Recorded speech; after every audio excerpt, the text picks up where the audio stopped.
All right. After I wrote about the next great distribution shift, the most common thing people kept asking me was, what do I do about it? How are you preparing? Fareed Mosavad and I tackled this recently. The short version, if we're right, you have months, not years, to get your platform strategy right. The gates are opening, and the innovation replication cycle has never been faster.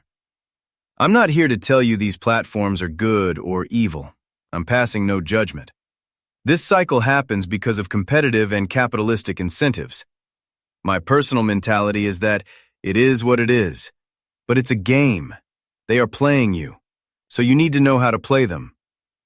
Quick recap for those who need it. The AI technology shift has already happened, but the AI distribution shift?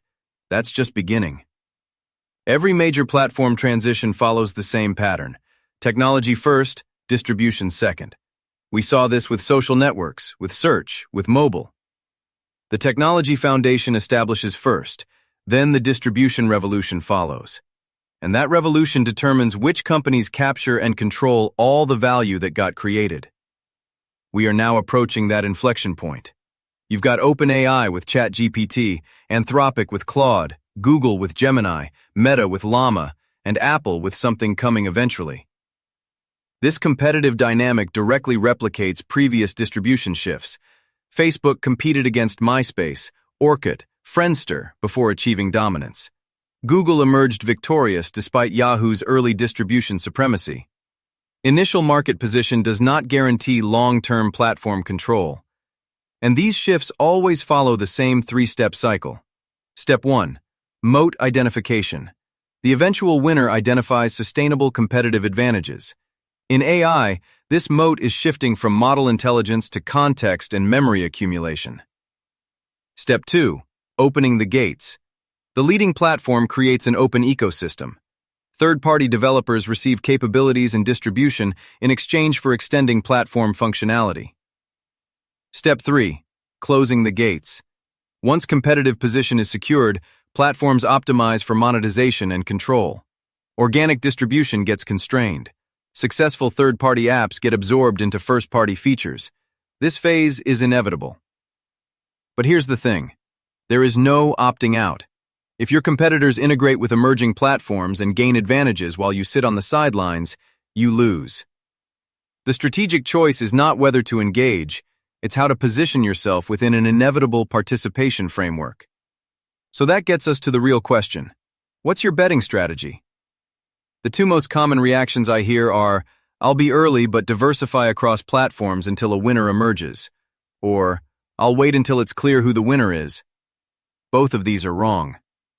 Waiting until the winner is clear means you're typically too late. The early arbitrage advantages are gone.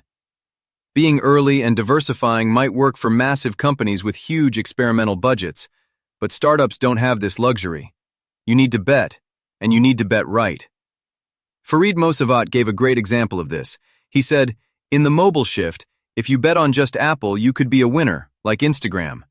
If you bet on just Android, you could not. If you did Apple and Android, you would grow faster, it turned out, because both those platforms are dominant. But building for both took a lot of resources at the time, and building on Windows Phone was a huge waste of time. Same thing happened with social. A lot of developers spread themselves across MySpace and Facebook and a dozen other networks. The winning move? Those who just built on Facebook. Every ounce of energy you spend building on the platform that is not the ultimate winner has a massive trade-off. So if concentrated betting is the optimal strategy, the critical question becomes, how do you identify the winning platform before market consensus emerges? You need a systematic evaluation framework. First, scale. Scale is the most intuitive starting point. Larger user bases provide greater distribution potential. But here's the limitation. Scale alone provides insufficient strategic guidance. The eventual winner is never the platform with the largest initial distribution. Facebook defeated MySpace despite having a smaller user base. Google surpassed Yahoo despite inferior initial reach. Second, and this is the real signal, retention and engagement. Retention and engagement quality is the most predictive of competitive sustainability. High engagement platforms create compounding advantages. Deep engagement generates superior data collection. Strong engagement patterns create higher switching costs. Habits are hard to break. Third, user quality. Different platforms have different monetization potential.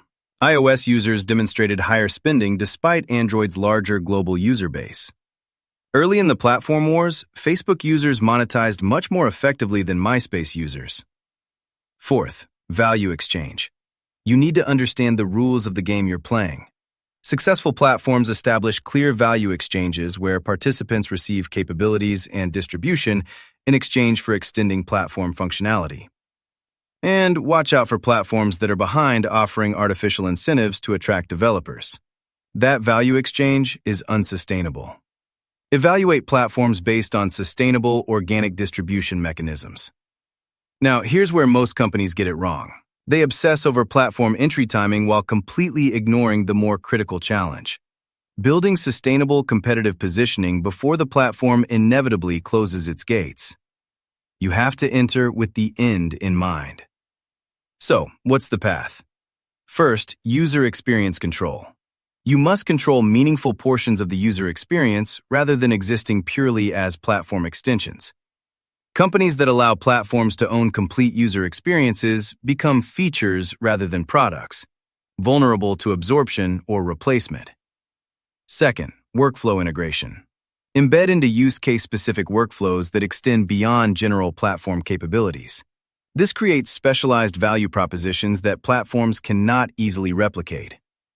Third, specialized context accumulation. Workflow integration creates the opportunity to collect use case-specific context and memory that improves through sustained usage. Fourth, micro-data network effects. While platforms like ChatGPT develop broad network effects through general context accumulation, sustainable companies build specialized network effects that operate independently from macro-platform network effects. Let me give you a case study. GitHub Copilot versus Cursor. GitHub Copilot collapsed from 100% market share to 45% in 12 months. GitHub had Microsoft ecosystem integration, established developer relationships, massive resources, preferred relationship with OpenAI, brand recognition. None of it mattered. Distribution velocity focused on end-user experience demolishes structural advantages when executed with precision. This brings us back to something Alex Rampell wrote. The battle between every startup and incumbent comes down to whether the startup can get distribution before the incumbent can build the innovation. Startups have innovation advantages through architectural freedom. Incumbents have distribution weapons through existing relationships. Platform transitions create compressed windows. And that window is shrinking. What used to be a 24-month lead time has compressed to 3 to 6 months. A lot of companies will lose this transition. Wrong platform bets, diversifying when they should focus, entering platforms without exit strategies. But there will also be winners, and they'll have a few things in common. They choose their platform bet and commit completely, because half measures lead to irrelevance. They own their user experience and build network effects that don't depend on the platform. And they enter with the exit in mind, extracting maximum value during open gate periods while building independent moats. The distribution shift is here. The gates are opening. What's your move? Good luck. Thanks for listening. This is an adaptation from Brian Balfour's essay, How to Navigate the AI Distribution Shift. To read the complete posts, check out Brian's Substack at blog.brianbalfour.com.